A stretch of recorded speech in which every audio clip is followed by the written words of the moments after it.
with your main Chip Washington. When it comes to information, the main got an arsenal. Bring you up to speed with what you need. He's a local and nationwide news feed. Let's talk about it. Dialect to do something about it. Chip got the flow wide open and you got questions about it. Man, it's the show that brings you to your raw. To solve all problems, it starts with real talk. Real talk. It's real talk. It's real talk. It's real talk. It's real talk. It's real talk. It's real talk. It's real talk. It's real talk. It's real talk. It's real talk. It's real talk. It's real talk. It's real talk. It's real talk. It's real talk. Yeah. Welcome to Real Talk with your host, Chip Washington.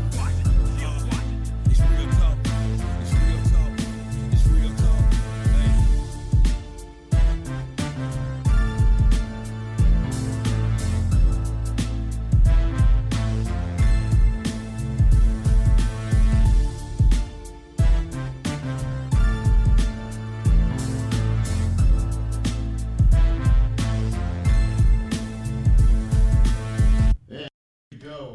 Go on this Monday evening in the city. Yes, indeed. It is a hot one, no doubt about it. But you know what? It sort of fits with the theme. This is the hot show. Welcome to the Monday edition of Let's, Real Talk Memphis right here. Live and local, as we like to say, each and every week. I am your program host. My name is Chip Washington. Great to be back with you, back in the air chair again for another week. And boy, I'm telling you, if you've been in Memphis any length of time, you realize that August is a tough month in terms of the weather and in terms of the heat, and we are not seeing any exemption from that because I was telling my crew some days, even though most days have been in the low 90s, this and that, and humidity has been around 100, 105. Some days feel hotter, and today did. Every time I walked outside, it just felt like the sun was just piercing. And when I was on my way here, it was 95 degrees outside. The heat index was 104. So said all that to say, while that may feel good to some, it is dangerous to others. Being outside in extended sunlight and heat like this can cause you some serious physical damage. So if you don't need to be out for extended periods of time, please don't do that, for God's sake. And if you are, drink plenty of water and keep your body, hydrated in terms of all of that. If you are in a situation where you're outside for an extended period of time, you might want to keep some Gatorade or some Pedialyte, something that can replenish the electrolytes back into your body if you sweat them out. So again, keep safe, stay safe, and watch out for other folks. Check on the elderly in particular during this time of year. Make sure that they're cool and relaxed and comfortable. All right, ground rules laid. In terms of the show, we have another great show for you tonight. At least we think so. We'll run down that guest list for you in just a moment. But there are several ways to get this fine piece of radio broadcasting. Way number one is on 91.7 on your FM dial. That will be WYXR. We are on right now. You can also find us on the WYXR app. We are on the TuneIn app. We are live streaming the show tonight on Facebook. So if you're a Facebook fan or fanatic, you can go to my page and you can watch the show live. And when the show posts in a day or two, you can actually access it from the podcast perspective. We are a podcast. Yes, we are. And when the show posts, you can find our show wherever it is you get your podcast. So there you go. That'll probably be maybe tomorrow, maybe Wednesday. And I think I said we were on YouTube. If I didn't say we were on YouTube, we're also available on YouTube. And by the way, you can go to our page on YouTube. It says Real Talk Memphis. I'm wearing a kind of a cream-colored jacket in terms of the graphic there. And subscribe. Subscribe to the page. That way you don't miss anything, good in terms of the episode. You may miss the episode live, but you'll always have a chance to catch it on YouTube. And we're doing some different things on that page. Lulu and Bryn are using their technology genius side of things, and we're doing shorts now. Basically, if you watch the show or listen to the show and you might have missed something, there's always a bite or two within my guest parameter there that says something that stands out. So we try to pull a bite that stands out, and we use it as a short, just so you can see a little bit about what. Don't give away too much. Never do that. Just always a little sample, a little snippet of what you may have missed, and may encourage you to watch the show in the future. There you go. So in terms of the guest list tonight, we had an election last Thursday, a very pathetic showing in terms of folks going to the polls. 23% of the electorate decided to go to the polls on election day. However, we did have some winners, and I congratulate all of those who won in their election this past Thursday. One of those individuals is going to be new to the county commission, and she is going to join me in just a few minutes. Her name is Amber Huett-Garcia. She is the commissioner-elect of District 13, and she will stop by and talk to us a little bit about all of that. She is also, until they're sworn in on September 1st, she is still a member of the Memphis and Shelby County School Board, so we might talk a little bit about that as well. A little bit later on, we're going to be speaking with David Reaves. David is an alderman in the city of Bartlett, and I have him on the show because he brought up a proposal that it's not the first time it's been brought up, but Bartlett is one of the 6, outlying, areas, that comprise Shelby County, and he has an idea of maybe the 6 independent municipalities separating from Shelby County and forming their own county. Well, that's an interesting thought. It's not the first time it's come up, but we'll talk to him more about that. What do you think about that? Are you Lakeland and Bartlett and Germantown and Collierville and whoever else I missed? Whoever else I'm missing? There's like 6 municipalities out there. So we'll talk a little bit about that. And in the second half hour, one of the longtime labor unions in this town, AFSCME Local 1733, has been fighting for a very long time for equitable wages, especially for sanitation workers. Well, last week they met with Mayor Paul Young, and he agreed to increase their salary to $22 an hour, which they consider to be a living wage. We will talk to a member of that local union and find out, about the struggle it took to get to this point. And they have one more hurdle to climb in reference to getting this pay raise. So, yeah, a lot going on tonight. Good show on tap, a good guest on tap as well. But as we always start this show off, we celebrate birthdays. It's no small trick these days to find your next trip around the sun. It's not promised, it's not guaranteed. So we feel if you made that threshold, it is for us to celebrate, and I do that by saying, "Hit it." All right, happy birthday. Going out to the following folks on this August 10th, 2026. Happy birthday to Ann Yates, celebrating today. Jennifer Sharp, celebrating her birthday today. Happy birthday to Jackie Gray, to Casey Morgan. Happy birthday, Grace Powell. Phyllis Williamson, celebrating her birthday today, as is Leslie Clark and Nicole Rogers. And if I missed anybody, I'm sorry, but from all of us here at Real Talk Memphis, we wish you a happy and healthy birthday on today. We hope you celebrated it with love and laughter. And from all of us, we hope to be with you next year for your next trip around the sun. We're optimistic around here. Thank you. Appreciate that. Let's take a quick look at news and notes, shall we? Of course, we talked a little bit at the top about the primary election that was held last Thursday. 23,000 people went to the polls. In case you're wondering, there's about 580,000 registered voters. So you figure that one out, because I promise you I cannot.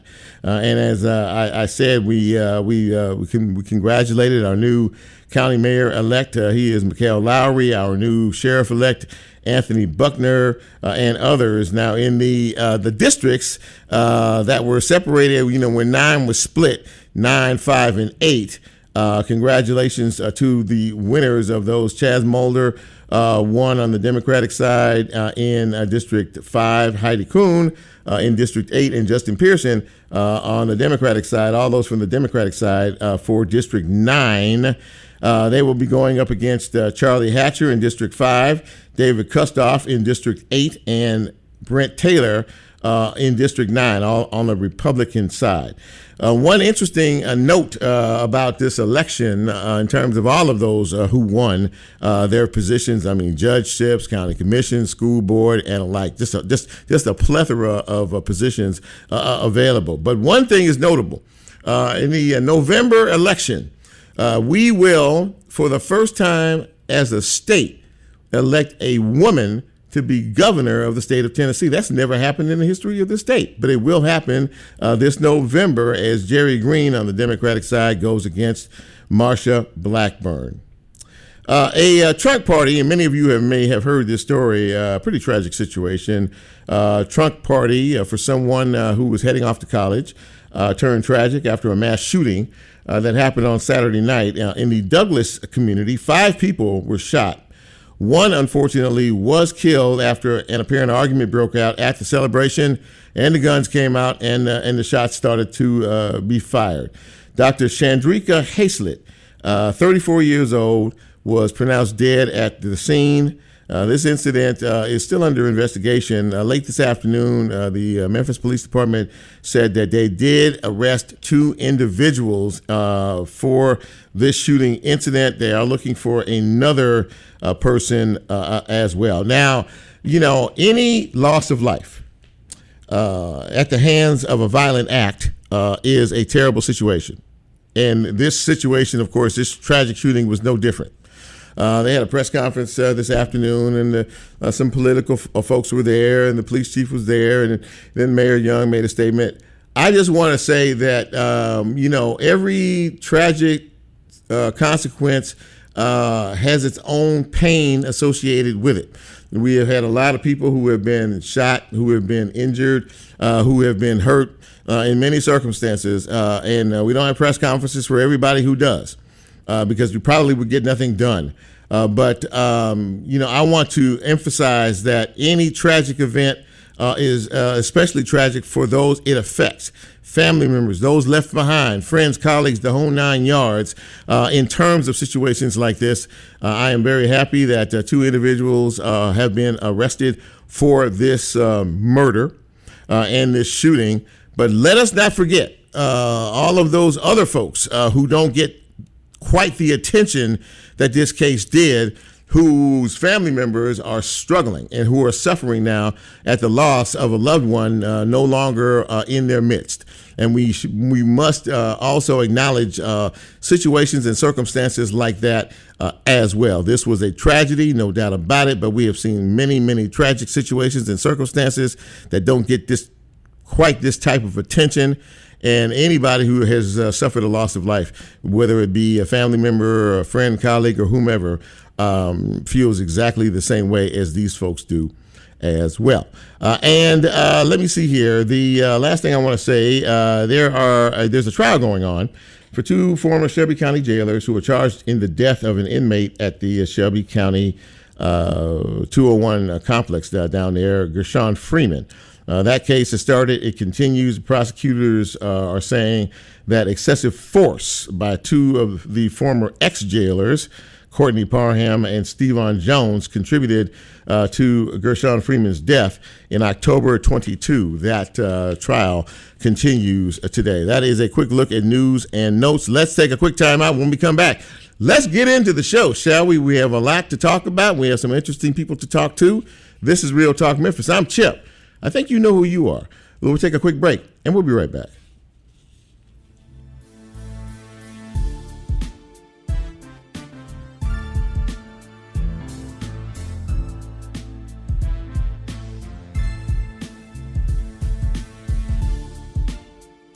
If you like Real Talk, here's a way you can get involved. Do you have a show topic idea or suggestion? Want to be considered a guest? Or have a guest idea? Then send Chip a message on his Real Talk show page, and you can be a part of the Real Talk experience. So as he always says, go out and tell somebody. We'll be right back.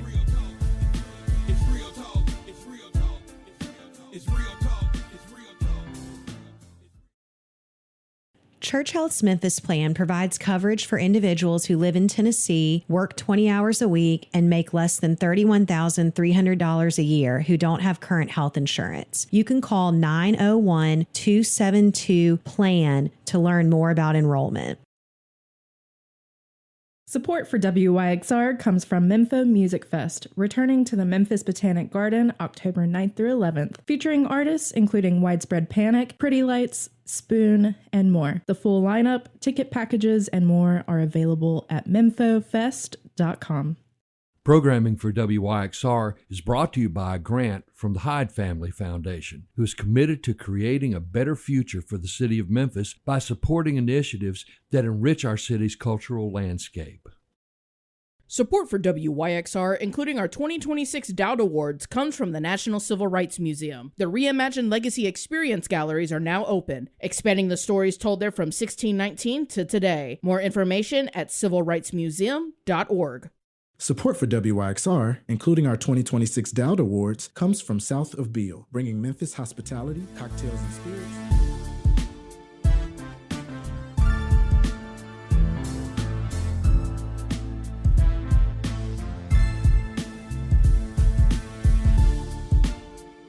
Get Real Talk on the TuneIn mobile app under WYXR, and he's now streaming live on Facebook. And you can also catch a rebroadcast on YouTube. Just put WYXR in the search box and hit subscribe. Now back to more Real Talk with Chip Washington.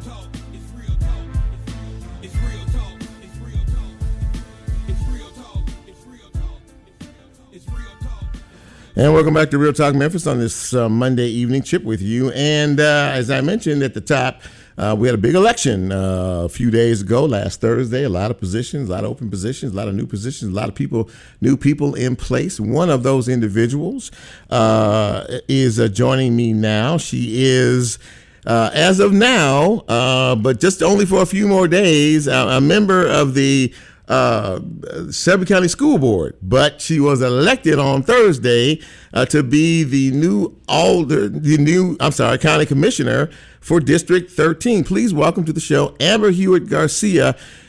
My friend, I said it off air and I'll say it on air. Congratulations to you on your victory.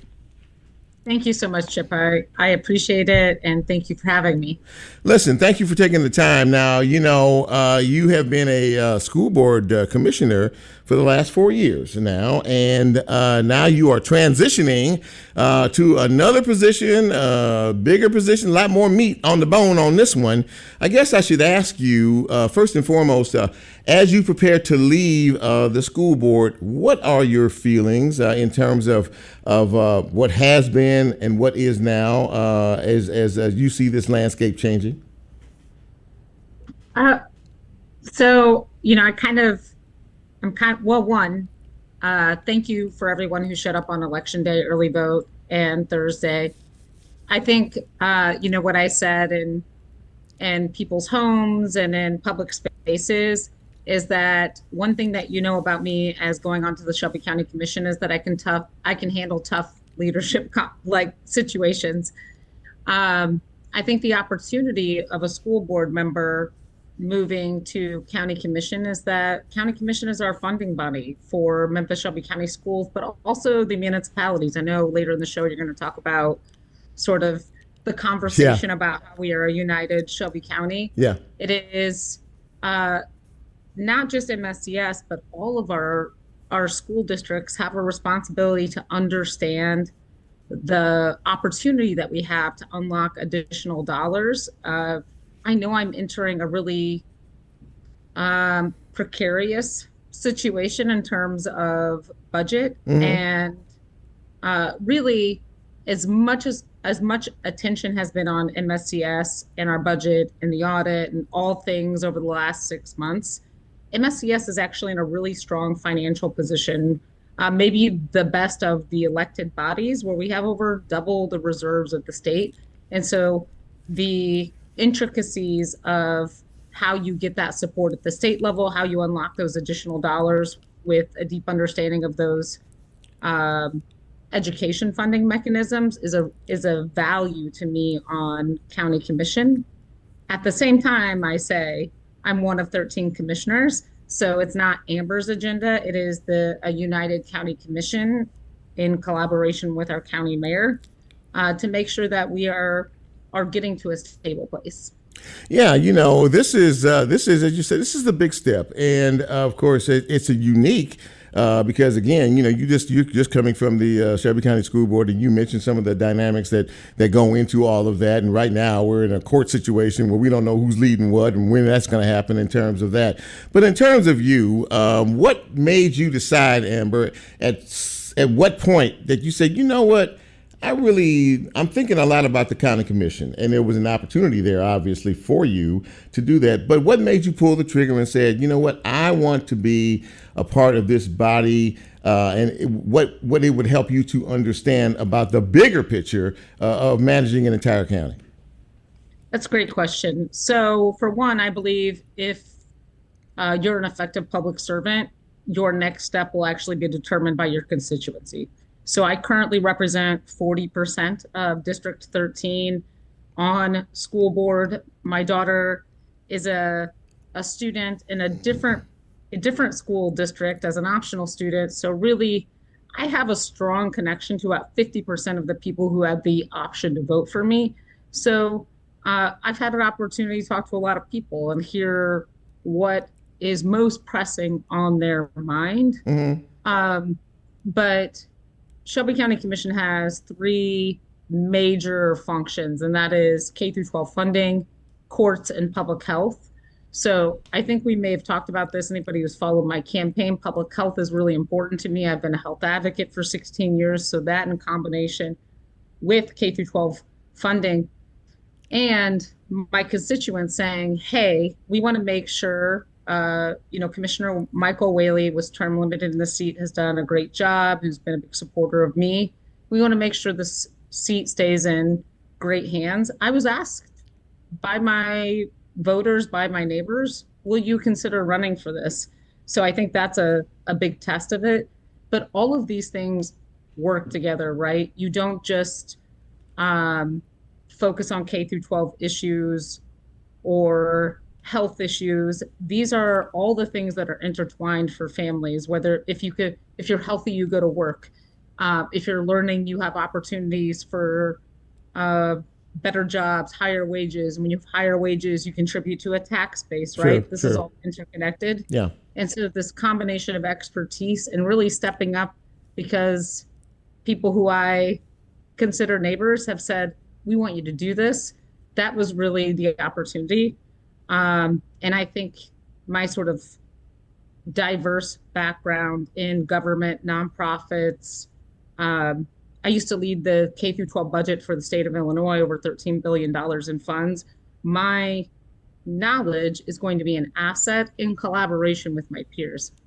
What are they saying to you? Okay, you're in a position now, you were running for the position. Well, what are you going to do? I mean, how are you going to make things better for us? I mean, how are you going to take us to another level? I mean, if you took a survey, I mean, a lot of folks have issues with county commission and a lot of other things that have happened up and down the line. But as you were campaigning and you were talking face to face to some of many folks that you know, what did they say to you? What are they looking for? So, Chip, I hired 10 interns this summer. I had a core campaign of, a couple paid staff and a couple like super volunteers.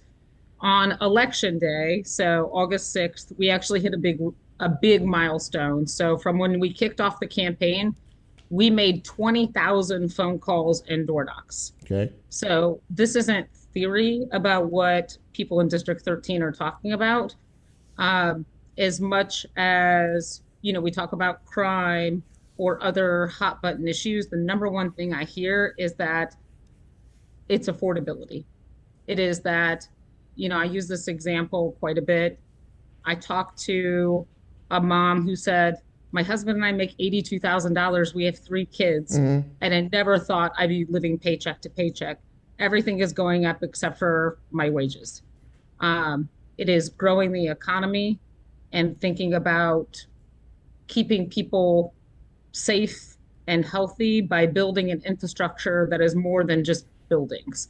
It is those things like universal pre-K, high quality, affordable childcare that keep people out of the workforce, because we have now a cost burden that is keeping people from contributing to Shelby County's economy.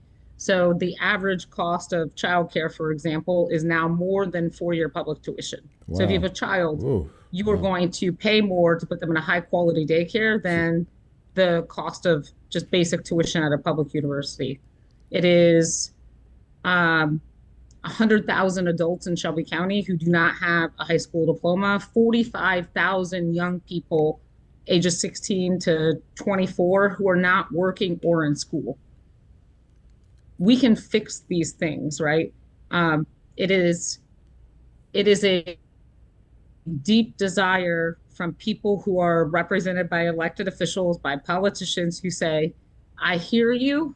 I hear all of the glossy promises, sure, but I need you to make a material difference in my life. And that is what I'm going to try to serve and deliver for people, not in just District 13, but in collaboration with the other 12 commissioners, about making Shelby County a great place to live, where, you know, this is a slogan. I understand what I'm about to say sounds cheesy, but families want to get ahead and stay ahead. That is what the majority of people are saying to me. Well, you know the old expression, teamwork makes the dream work. And there are several of you new members of this county commission who are going to have your own thoughts and your own ideas and suggestions. And there's got to be a spirit of collaboration. It takes time. And if you're any new body, to see how things had been working, and you got new folks that are coming in and they got thoughts about what they feel might be contributed to a successful tenure in all of this.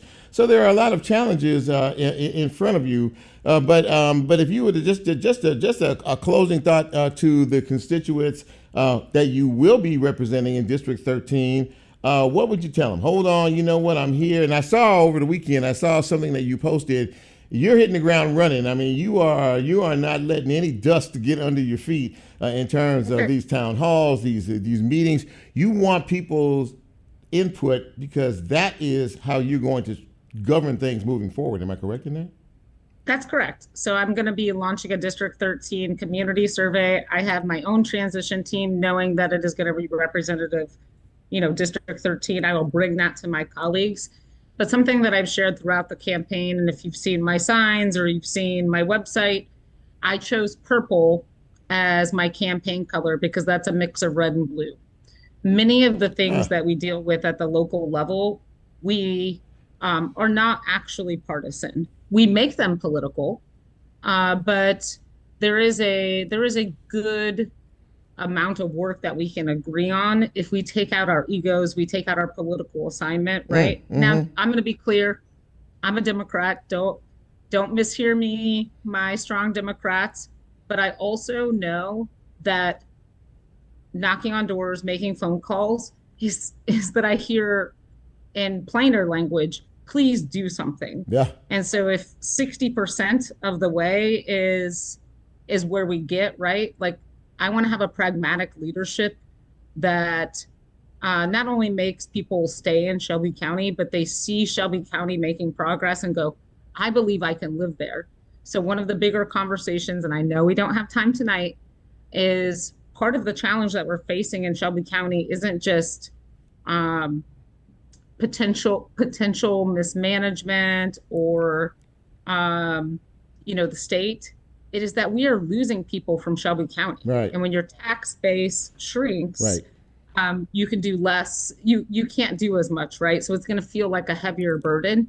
We all need to be champions and cheerleaders for making Shelby County home. And I believe that is something that I can help with on the commission. And, I've talked to our mayor-elect who wants to make Shelby County a place where they say, I can make a home there. And as somebody who was a transplant to Shelby County 16 years ago, it's possible. We can do it. Well, listen, we look forward to this. I'm sure that you and I will have a few more conversations as time moves forward. But again, congratulations. Big steps ahead. I think you're more than ready for it. And I wanted to thank you for taking the time this evening to come on the show and talk with us a little bit about this. And I look forward to talking to you down the road, my friend. Well, thank you so much, Chip, and I look forward to coming back. Thank you so much, Amber. Amber Huett-Garcia, ladies and gentlemen, Commissioner-elect in District 13 out there. She knows that the work is steady and the work is hard, and I think she's up to the task. Let's take a quick break. When we come back, we're going to shift gears. We're going to talk a little bit about the future of politics in Shelby County through the eyes of a Bartlett alderman. This is Real Talk Memphis. I'm Chip. Don't go away. We're just getting started.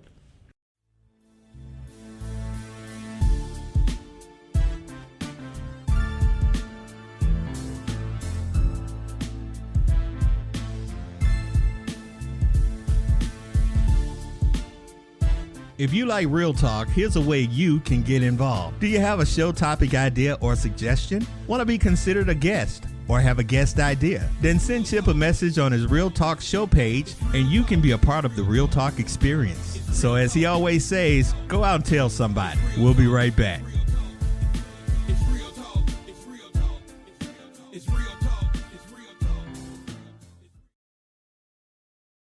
Want to reach a passionate audience who loves Memphis's arts and music scene? Sponsor WYXR and connect your brand with the city's creative community. More information at wyxr.org/sponsorship. Did you know when you purchase a specialty arts license plate, you're supporting the Tennessee Arts Commission and organizations like WYXR? It's easy. Just take your old plate to your county clerk and swap it out, or choose the arts plate when it's time for renewal. Show your love for WYXR and other Tennessee arts organizations by visiting tnspecialtyplates.org. Support for WYXR comes from the Orpheum and their 2026-2027 Broadway season, featuring a year of laughter, magic, mystery, and more. For more information on the 10-show season, visit orpheum-memphis.com/season.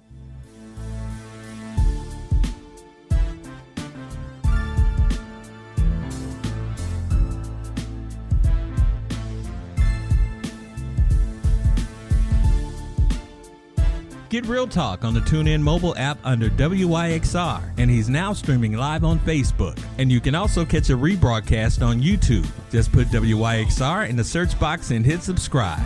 Now back to more Real Talk with Chip Washington.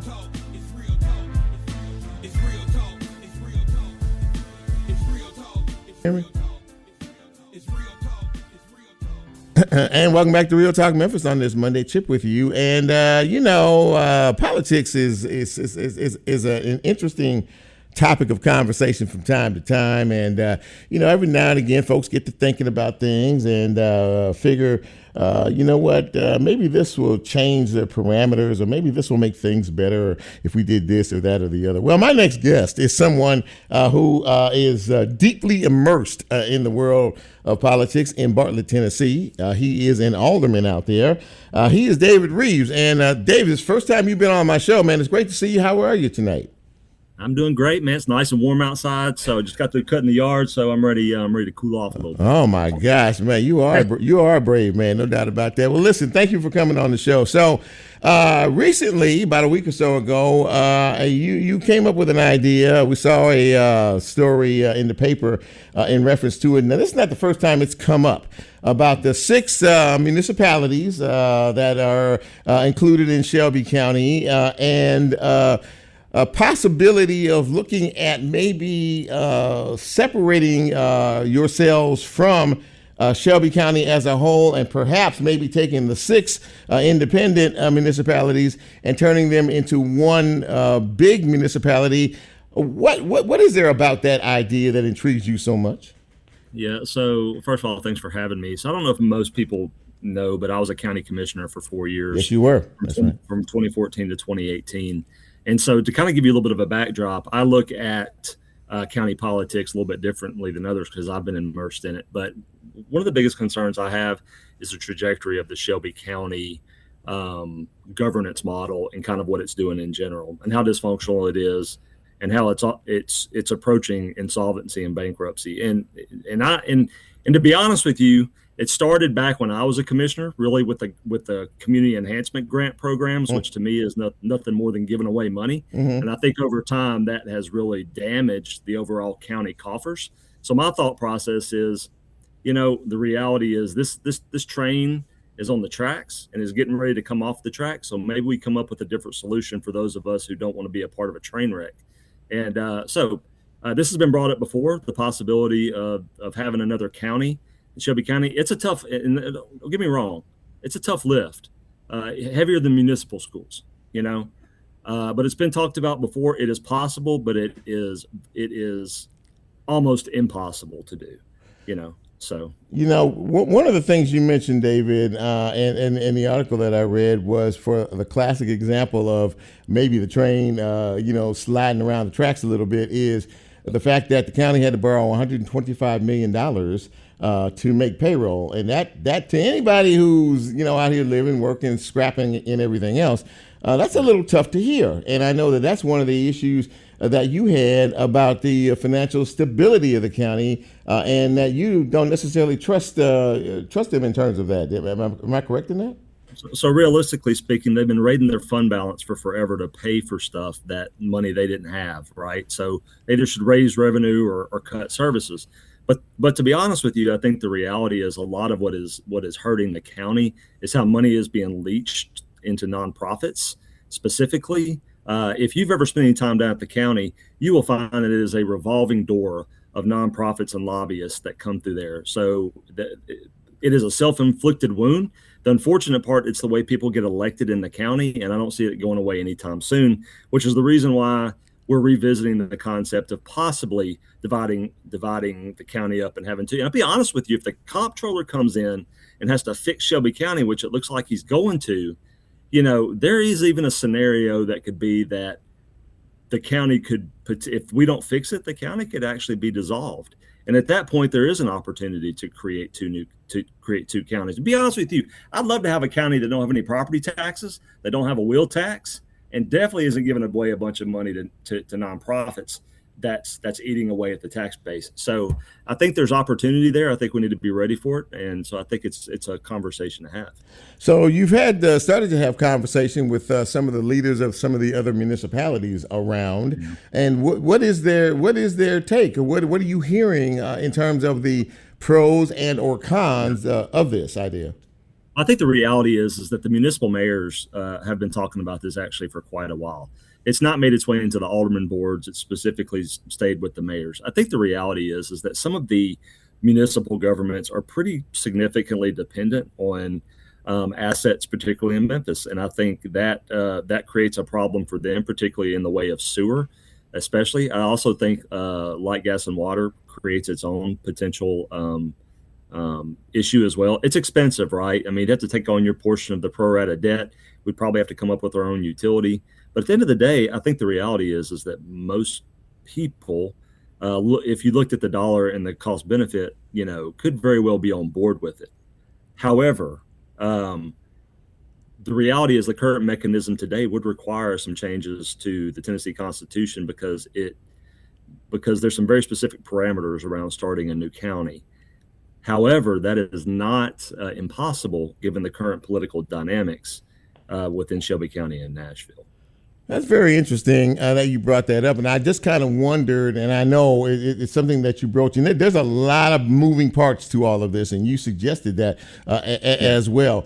And it's hard to predict what the constituents would say about all of this. You don't work in the other municipalities, but you do work in Bartlett, and you do represent Bartlett in terms of all of this. And if there was a plan laid out that addressed some of the more important issues, do you have any thought one way or the other about what the constituency in the city that you represent which way they'd go?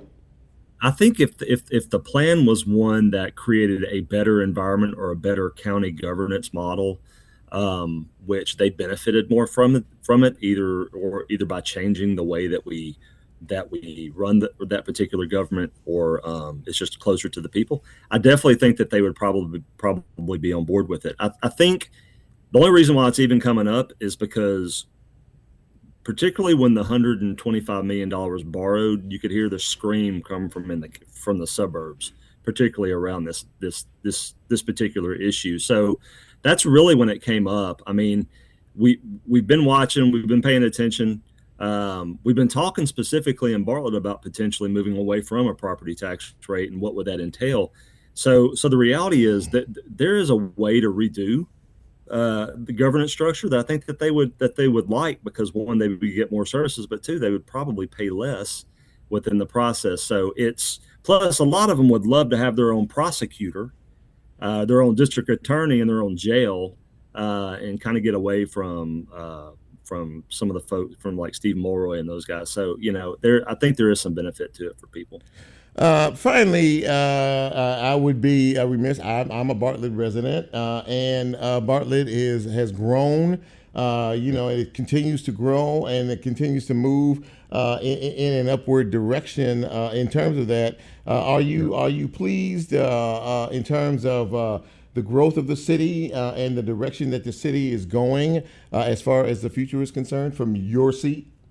Yeah, absolutely. And I think not only are we seeing really good investment, and particularly in residential, commercial, and business development, but also the city is not taking on any new debt in 4 years, and the debt is coming down substantially, which gives us more money to focus into services. We put a lot of money into specifically into our first responders, police and fire, and our core services, and it's really returning great benefits. So I'm pleased. And I think if you look at Millington, Collierville, those other ones, they are growing really well. And a lot of that is because of the municipal school structure, which was a breakaway back in 2014. So we've done it before. It worked really well. And we saw a boom, particularly in the suburbs when that happened.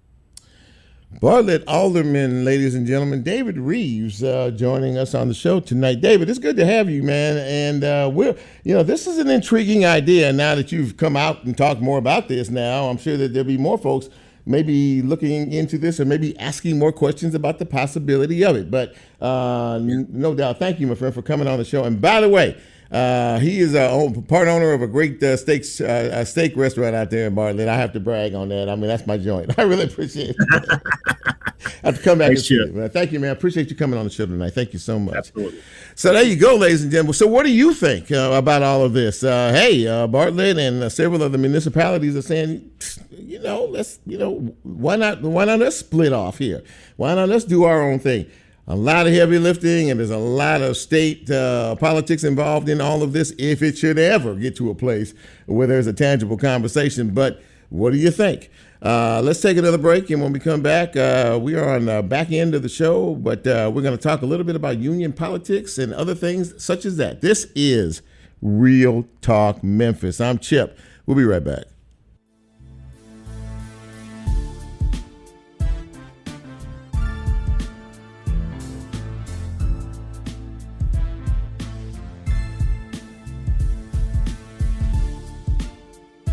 If you like Real Talk, here's a way you can get involved. Do you have a show topic idea or suggestion? Want to be considered a guest or have a guest idea? Then send Chip a message on his Real Talk show page and you can be a part of the Real Talk experience. So as he always says, go out and tell somebody. We'll be right back.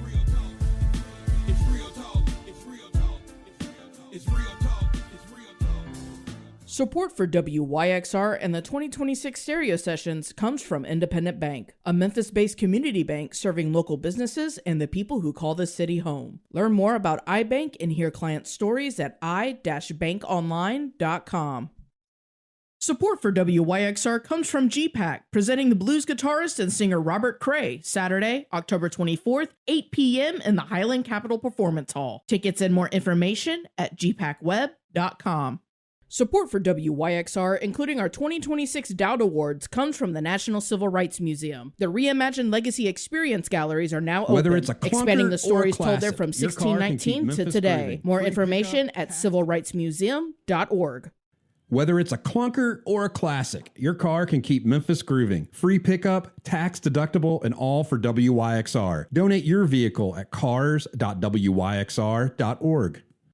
Church Health's Memphis plan provides coverage for individuals who live in Tennessee, work 20 hours a week, and make less than $31,300 a year who don't have current health insurance. You can call 901-272-PLAN to learn more about enrollment. Support for WYXR comes from Qobuz, an independently owned music platform offering a streaming subscription, a download store, and an in-app magazine. More information at qobuz.com. Support for WYXR and the 2026 stereo sessions comes from Independent Bank, a Memphis-based community bank serving local businesses and the people who call the city home. Learn more about iBank and hear client stories at i-bankonline.com. Support for WYXR comes from Huey's, our concert calendar sponsor. Serving burgers and more since 1984, Huey's also features live music every Sunday at various locations. You can find out who's playing each week on their website, hueyburger.com, or WYXR's concert calendar, concert.wyxr.org. Support for WYXR comes from Goner Records, presenting Goner Fest 23, taking place September 24th through 27th at WYXR Brewery on Broad Avenue and the Overton Park Shell, featuring artists including Death, Horse Girl, Man or Astroman, and more. Tickets and more information at gonerfest.com. Support for WYXR, including our 2026 Dowd Awards, comes from the National Civil Rights Museum. The Reimagined Legacy Experience galleries are now open, expanding the stories told there from 1619 to today. More information at civilrightsmuseum.org.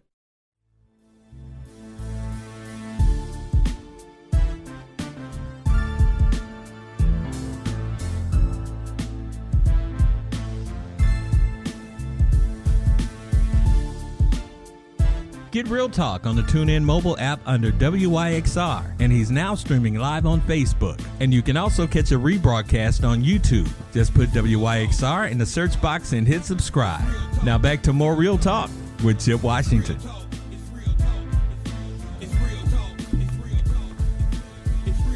Welcome back to Real Talk Memphis. Chip here. And we've had a great conversation with a couple of guests so far. I was waiting for someone else to call in and join us. AFSCME, the local 1733 chapter, is an organization that goes back a very long way in the history of the city of Memphis in terms of sanitation workers. You remember, you may not remember, but in the annals of history, those individuals who were sanitation workers back in the 60s that Dr. King came here not once but twice to march for their rights in terms of, and they carried signs that said, "I am a man." Those images are seared in the annals of history here in the city of Memphis and Shelby County, and they've always been fighting for their rights to equal pay, their rights to be able to pay equity, and be able to afford to live from day to day, from week to week, from month to month, and from year to year. Well, they have been in a continual conversation here recently with the city of Memphis about a living wage, straight up a living wage. And what does that constitute? Now, that for everybody, that's different. But for them, a living wage would be $22 an hour. The minimum wage here is $7.50. So that's about triple what one would get in terms of that. Well, last week, Mayor Paul Young of the city of Memphis met with the union leadership, and they came to an agreement that they would indeed get this raise to $22 an hour for the sanitation workers. Now, that was a big fight, and there was a lot of back and forth in all of that, but the unions stayed strong, they stayed unified, and they got their money. Now, the next step in the process to get it formally approved is to go before the city council, and I believe the city council meets tomorrow. But I was told by some of the union reps that they felt like this was going to be where the battlegrounds lie, right here, because they at one point some of the union folks said, we had a lot of the city council folks were behind us, they were supporting us, they were backing us, they were in our corner. But now things have changed, and some of them have decided perhaps maybe to move on or not necessarily agree with this, because if you look at this thing from the economic perspective, the city and the county are both broke. I mean, in terms of money and money shelled out and things that are coming up and this and that and the whole 9 yards. And I think many of you out there who might be listening probably realize and understand that as well. We were supposed to have, as I said, one of the folks that it was on the leadership committee in terms of this decision of this pay raise that was going to join the show. I don't know if he will or not. But these things happen. How many times have I told you in the 5 years I've been doing this show that live radio is just that, it's live, and you never can tell. You always have to adjust and move from one side to the other in terms of getting guests and getting guests on the show. So we're probably in a little bit early tonight, but I want to go back to the whole notion of new leadership. Amber Huett-Garcia was on. She is the commissioner-elect in the District 13, and she talked about some of the things that needed to be done. She has a very diverse background. She is wrapping up now her time on the Shelby County School Board. And we all know how divisive that situation has been and how many of the ups and downs that they've had to go through. They have new members that are going to be joining the Shelby County School Board that were elected last week as well. They are embroiled now in a lawsuit. They filed a lawsuit against the state of Tennessee for this appointed board that they appointed to oversee the day-to-day operation and responsibilities of the folks who were elected officials on the Shelby County School Board. So there are 9 school board members and there are 9 appointed members. Right now, the whole issue is caught up in court from a temporary restraining order filed by the school board. It's still in the hands of the legal authority. We've not heard anything in reference to what happens with all of that, or what is going to happen with all of that. In the meantime, the elected school board is doing what they need to do. This is the second week of school, and they have a lot of issues that they have to take care of. They transferred 5,000 students from their old schools last year and consolidated them into other schools this year. Some of those schools were in desperate need of repair. The school board also has several other schools that they're looking at possibly closing this year because they are just too old. A lot of these schools are 50, 60-year-old structures who, like the jail, who, like the Shelby County Juvenile Court, are buildings that are in desperate need of repair. So they may end up being closed, and then you're going to have to transfer more kids. So there's a lot that goes into all of this, into a brand new school year. They are short about 250 school teachers. They need educators, experienced educators, to come and teach our kids in these classrooms. So that's an issue. They are also looking at truancy and absenteeism. That has been an issue as well. I don't know how things are going so far this school year, but I think I read something that said the district is going to homes and residences trying to find out where our students are and why they are not, if those are not in classroom, why they are not in the classroom. So there's a lot on the plate there that Amber is leaving behind, moving to the Shelby County Commission. And yeah, they have a big role to play in a whole lot of decisions that are being made. There's going to be several new members mixing in with several of the current members of the Shelby County Commission, and they bring their thoughts and their ideas and suggestions too. So could collaboration be a good word to use in this circumstance? You've elected these folks, and now you expect to see some action from them. So we will wait and see what happens with all of that. Doesn't look like I'm going to get my third guest, but I gave you a summary of what he was going to talk about anyway. And before we get out of here, there's a couple of things I want to drive your attention to. I mentioned at the top of the broadcast that we are going to be YouTube heavy now. We're going to start to impose our will on the YouTube audience out there. And of course, we have created a template for this show, which is Real Talk Memphis.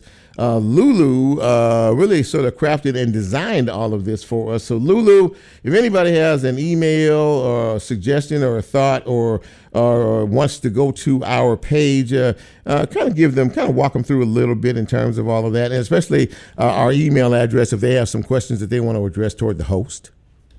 Yeah, our email address is realtalkmemphis, WYXR@gmail.com. And that's also, the YouTube page is Real Talk Memphis. And we have several videos up. And so we do. We have several shows up right now, and again, we want people to subscribe to our page. Yes. Right. So we have about 15 of you right now, but we know we're trying to build the grid page, and we're trying to grow the page, and we're trying to make sure that we have the important content that people like to have. Lulu's done a very good job of putting this thing together, and you go to the page, you'll see a nice, slick little graphic there, and each week we upload the show. In case you missed the live version of it tonight, there's two ways to find us. First of all, we're a podcast, so you can go to any podcast platform and find us. And secondly, you can go to YouTube and find us. Now, the second part of the YouTube situation is something that we had discussed here about giving you a little taste of the show, if you're not really familiar with it, by giving you a little sample of what maybe a past show is all about, and some of the conversation that we have. And that Bryn has taken that task on. And Bryn, you have already put a couple of shorts into the YouTube page, and you are looking and researching to see how we can develop that page. Talk a little bit about that. Totally. It's thankful to Lulu for showing me a little bit of this CapCut computer software to make these clips on. If you've haven't caught a show live or just want a little sneak peek at something, or you want to show a friend or a family member a piece of this show, Real Talk Memphis, I think one of these 1 minute or 2 minute style clips is a great little spotlight without giving away too much. Absolutely that. And, again, just a little snippet of something that was important that was said on the show. And maybe it will drive you to go, that's a pretty interesting thing. Maybe we'll, check out the show more. We're trying to grow the show, not only here locally, but nationally with YouTube and, of course, everything else that we do in reference to all of this. Now, my show is up for tonight, but fear not, because Bryn, who you just heard from, is the host of the show that is up next. It's called Event Horizon. Bryn, what do you have for us tonight? I appreciate the shout out. I'll be trying to deliver some summer vibes amongst the hip hop and metal worlds. Summer vibes. That's right. I just like saying that, summer vibes. That's pretty good. What are you laughing at over there, Lou? Anyway, stay tuned for Bryn and the summer vibes, ladies and gentlemen, on the big show. Absolutely that. So as he plays this out, thank you all, as always, for being a part of what we do here. We appreciate it. We really do. And if you're watching on Facebook Live, you can actually see my crew. I'm the guy in the back in the blue. Hello. And Bryn is right up there front there. He is the host of the big show. And then Lulu, wait for the camera. So that's Lulu. She produces the show and does a wonderful job in doing that, trying to keep the host straight. So listen, if you like what we do, continue to support us. If you have guest ideas, thoughts, or suggestions, reach out. I'm always good to pay attention to stuff like that. But go to YouTube, subscribe to Real Talk Memphis. I don't think you'll make a mistake doing that. And if you like what we do, tell somebody. The more folks know, the more we grow. So for all of us here at Real Talk Memphis, for Lulu, for Bryn, who's coming up next, and for yours truly, the humble host, thank you, Memphis. Appreciate you more than you know. And until next time, we are out.